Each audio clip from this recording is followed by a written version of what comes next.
Hello friends, स्वागत है भाई। अरे यार स्वागत क्या करें, परेशान कर रखे थे भाई। होली वाले दिन से आज मेरे को हो गए तीसरा चौथा दिन है भाई। मैं इसी मैटर में फंस गया था और अब जा कर के उस मैटर से निकला हूँ। आज 7 तारीख को भाई मैटर बन गया था तगड़ा एक, और तगड़ा था या नहीं पर बना लिया गया था भाई वो। और उसमें मैटर ये था कि भाई मेरी पत्नी है और वो प्रेग्नेंट है और उसका अगले मंथ उसके सारे मंथ कंप्लीट हो जाएंगे डिलीवरी के लिए। तो इससे यानी कि अभी जो चल रहा था उसका 8वां महीना चल रहा था, जो कि 9 तारीख को कंप्लीट होने वाला था। लेकिन उससे पहले ही उसको होली थी, उसके शाम को 7 बजे से एक प्रॉब्लम शुरू हो गई थी, जो कि बॉडी के इनसाइड से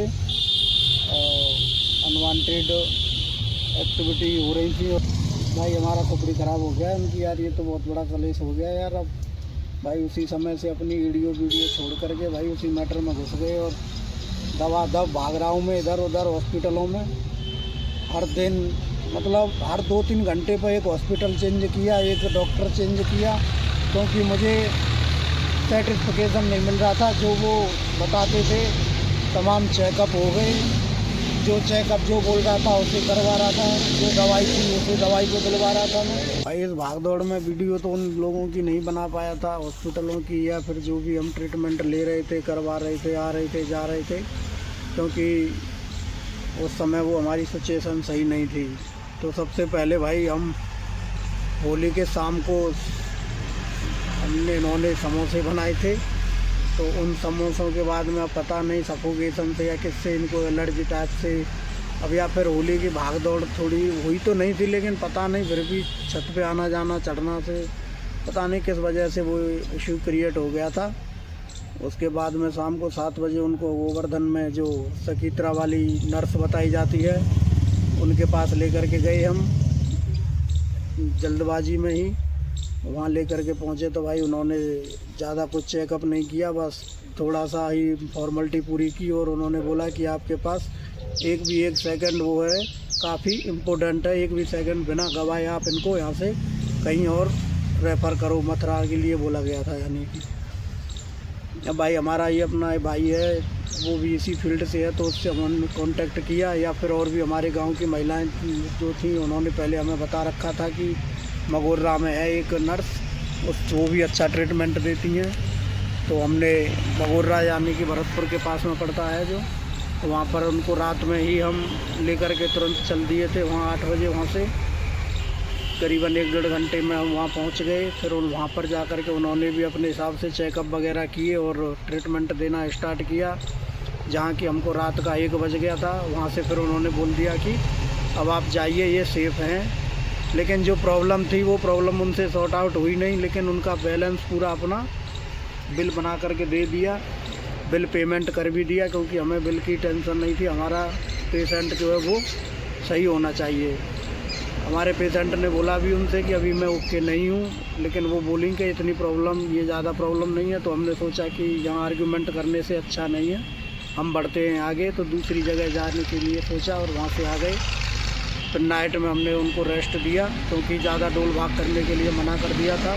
तो भाई अगले दिन हमने वैसे भी सोचा कि कहीं कुछ ऊपर ला नहीं चल रहा है, ये चक्कर अक्कर सब बोलते हैं, वो सब भी सारे जांच जो भी करना था हमने, छाता वाता में हैं कुछ अंतरिक या बाबा हैं कुछ शुद्ध, उनसे भी हेल्प ली, उनके भी हमने दान पुण्य किया, उनको भी भेंट चढ़ाई सामानों की। और उसके बाद में कुछ बड़ी बुजुर्ग महिलाएं थीं जो कि वो भी जांच पड़ताल करती हैं इस बारे में, उनसे भी दिखाया कि कहीं ऐसा ना हो कोई इशू वैसा ही हो कि घरेलू। लेकिन फिर भी हमें सेटिस्फिकेशन नहीं मिला। तो फिर हम अल्ट्रासाउंड कराया गया इनका कलर, जिसमें कि कोई प्रॉब्लम बड़ी नहीं बताई गई थी, सिर्फ 0.5 वाटर लेवल का इशू उसमें आया था। तो उसके लिए भाई बोतलें चढ़ी रात दिन, तो वो भी कंट्रोल हुआ कि नहीं, पर लेकिन प्रॉब्लम तो सॉल्व हो ही नहीं उसके भी बाद, बोतलों के चढ़ने के बाद भी। दवा एक थैला भर गया पूरा कम से कम। और उसके बाद में फिर भी नहीं सॉल्यूशन हुआ तो हम अगले दिन यानी कि 7 तारीख को हम पहुँचे फिर मथुरा के लिए सुबह 6 बजे जल्दी लेकर के। वहाँ से गई बरसा तिवारी, वहाँ पर जा कर के नंबर लगाया। नंबर लगाने के बाद भी हमारा 89 नंबर था। और उसके बाद वहाँ जब डॉक्टर आई तो वहाँ भीड़ नज़र आई तो हमने फिर इमरजेंसी में नंबर लगाने के लिए और पेमेंट पे किया जिससे कि हमारा पहले आ जाए। तो हमारा नंबर पहले आ गया इमरजेंसी में। उसके बाद में वो डॉक्टर को दिखाया तो डॉक्टर ने उनको सारी चेकअपों को रीड किया और चेक किया। तो उसके बाद में वो बोलती हैं कि इनका तो ऑपरेशन होगा। भाई ऑपरेशन मैं कराना नहीं चाह रहा था क्योंकि मुझे इतना कंडीशन या फिर मुझे लग नहीं रहा था, क्योंकि मैंने भी अपने लेवल पे भी इसको थोड़ा स्टडी कर रहा था अपने गूगल से या जैसे भी है अपने कॉन्टैक्ट में। तो मुझे लग नहीं रहा था कि ऑपरेशन की इसमें नौबत है। फिर वहाँ भी उनसे नहीं मुझे सर्टिफिकेशन मिला तो फिर हमें आए हैं अब राया में, जो कि मेरे पीछे आप हॉस्पिटल देख रहे हो। ये हमारा जो है राया में एक हॉस्पिटल है रवि के नाम से। तो ये बहुत अच्छा यहाँ पे हमको डिसीजन दिया गया है या सही से मतलब हम कंसल्ट हुआ है यहाँ पर डॉक्टर से। और वहाँ पर उन्होंने जिम्मेदारी ली है कि आपको ऑपरेशन की कोई ज़रूरत नहीं है और या मेरी फुल रिस्पॉन्सिबिलिटी रहेगी, मैं उनको डिलीवरी करके दूंगी आपको। और ये जो एक्स्ट्रा जो उनके अंदर से जो मल या बोल सकते हैं वाटर आ रहा था कुछ, वो कुछ बड़ी प्रॉब्लम नहीं थी। वो नॉर्मली कभी कभी किसी भी लेडीज़ को बन सकती है ऐसी स्थिति।